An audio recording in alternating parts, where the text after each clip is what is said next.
राज्य शासनाने नुकतंच राष्ट्रीय बाजार समिती म्हणून महाराष्ट्रातल्या 2 बाजार समितीला तो दर्जा दिला। एक त्यातली मुंबई आणि दुसरी नागपूर। या हा विषय ज्यांचं सरकार आहे त्यांच्यासाठी राजकीय नक्की असू शकतं, आहेच, पण दूरगामी परिणाम याचे काय होतील हे मी माझं मत आपल्या पुढे मांडतोय। महाराष्ट्र शासनाने पहिल्यांदा राष्ट्रीय बाजार समिती स्थापन करण्यासंबंधी ज्यावेळेस गॅझेट नोटिफिकेशन केलं त्यावेळेस जे पॅरामीटर्स दिले त्या पॅरामीटर्समध्ये या राज्यातल्या जवळजवळ 6 बाजार समित्या बसतात, पण त्यांनी आपली कृती हे चूज अँड पिक केलाय।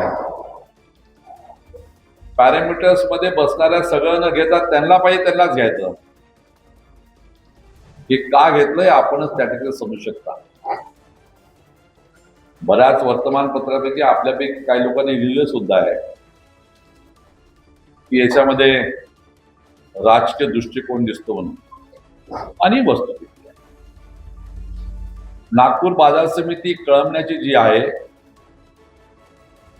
देशाचे पहिले पंतप्रधान पंडित जवाहरलाल नेहरू यांच्या नावानं त्या बाजार समिती स्थापना झाल्यानंतर आणि आजपर्यंत एक प्रेस नोट आपल्याला दिली आहे। आपण त्या प्रेस नोटच्या माध्यमातून त्याला डिटेल आपल्याला मिळेलच। पण या बाजार समिती उभी झाल्यानंतर राज्य शासनाच्या कायद्याच्या अंतर्गत सुरुवातीला ही बाजार समिती 3 तालुक्याची होती, कामठी, नागपूर आणि हिंगणा। त्यानंतर असाच राजकीय आवेश काही लोकांचा बाहेर आला आणि मग या बाजार समितीला बायफर्केशन केलं। हिंगणा अलग केली, कामठी अलग केली, नागपूर अलग केली। पण त्यानंतरही नागपूर बाजार समितीने आपला प्रगतीचा जो आलेख होता तो थांबवला नाही। कळमण्यापाशी एक 150 एकर जागा घेतली। ती जागा बाजार समितीने स्वतःच्या पैशातनं घेतली। शासकीय 1 रुपयाचं अनुदान न घेता किंवा त्या कळमण्याला शासनाची 1 इंच भरी जमीन न घेता लँड ॲक्विजिशनच्या माध्यमातून ती जागा विकत घेतली आणि आज स्वतःच्या भरोश्यावर बाजार समितीने स्वतःच्या आर्थिक मजबूतीवर, आर्थिक मिळकतीवर त्या 150 एकरामध्ये एक चांगली अशी बाजारपेठ उभी केली।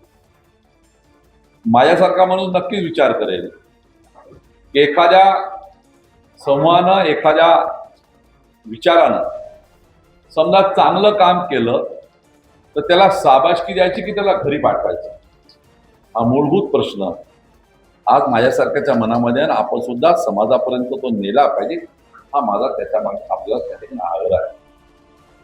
या बाजार समितीमध्ये आपण पाहिलं असेल तर ह्या बाजार समितीमध्ये असलेली व्यवस्था आणि या बाजार समिती असलेला मार्केट, तो आम्हाला त्या ठिकाणी अत्यंत हेवा वाटणारी गोष्ट आहे की या बाजार समितीमध्ये बहुतांश माल विकायला जो येतो तो मध्य प्रदेश आणि छत्तीसगड मध्ये येतो।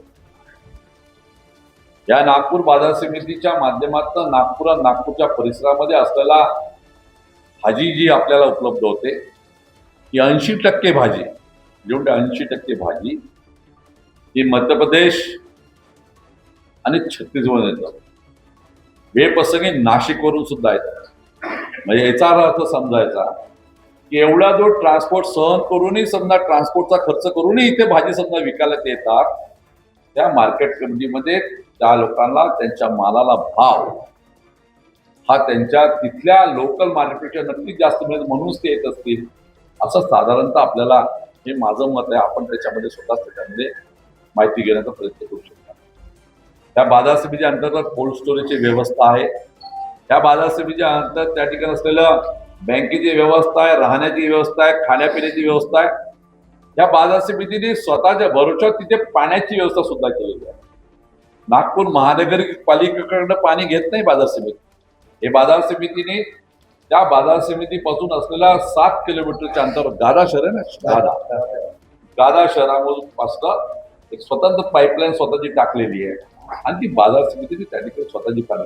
सांगण्या तात्पर्य एवढं की शासनाचा एकही पैसा न घेता, शासनाने एकही इंच जमीन न घेता, एक विचारधाराने आणि शेतकऱ्याच्या ग्रामीण भागाच्या अर्थव्यवस्थेला मदत झाली पाहिजे भूमिका आणि कटिबद्धता असल्याच्या लोकांनी उभं केलेली बाजार समिती. तुम्ही एक नोटिफिकेशन काढून त्याला दर्जा देता आणि घरी त्या ठिकाणी घेऊन जाता. त्या सगळ्याला शेतकऱ्याचे निवडून आलेले लोकप्रतिनिधी त्या ठिकाणी पाहतात.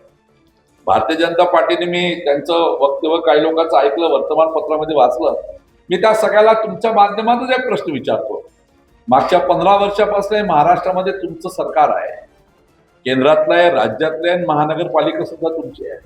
या नागपूर शहरातल्या आठवडी बाजार जे आहे भाजीचे, त्याची अवस्था पाहून टाका तुम्ही कशी आहे.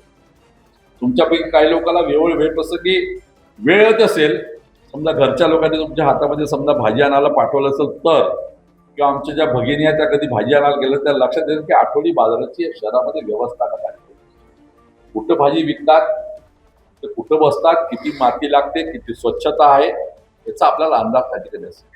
मग जे स्वतः करू शकत नाही ते मार सांगतात त्या ठिकाणी. राष्ट्रीय बाजार समिती ह्या देशामध्ये 20 वर्ष अगोदर एकच जात त्या ठिकाणी तयार झाली, ते म्हणजे फरीदाबाद, दिल्लीमध्ये हजमपूर. याची सुद्धा माहिती आम्ही देण्याचा प्रयत्न केला, अजून पाहिजे असेल डिटेल आपल्याला त्या ठिकाणी नक्की. त्या बाजार समिती सुद्धा माहिती बोलवली, आम्ही आमचे माणसंही पाठवली. आणि तुम्हाला लक्षात आव्हान सांगतो, त्या बाजार समिती ठिकाण होऊन बसते, ठिकाणा नाही त्या बाजार समितीमध्ये लोकांना. आणि आता ही नवीन राष्ट्रीय बाजार समिती चालवण्यासंबंधी जी कार्यप्रणाली सांगतात आणि आजची जी कार्यप्रणाली त्यामध्ये तफावत काय आहे? काहीच फरक नाही त्या ठिकाणी. लायसन धारक तेच, माल विकणारे तोच शेतकरी, त्या ठिकाणी असं माल घेणारे तेच लोक, मधले अडत्या तेच लोक, तेच राहणार आहे. नवीन काहीच नाही त्या ठिकाणी. मग याच्या मागचा उद्देश काय? कशाला ठेव करायचं? दिवस येतील, दिवस निघून जातील, राजकारणामध्ये राजकारण होऊन जाईल. आज सत्ता आमच्या, उद्या आज सत्ता त्यांच्या, उद्या आमच्या होईल. पण हे का विचाराच्या माध्यमातून उभं झालेलं एखादं त्या ठिकाणी व्यवस्था की कोलमडून पडली तर पुन्हा उभं होईल का, अशी माझ्या मनामध्ये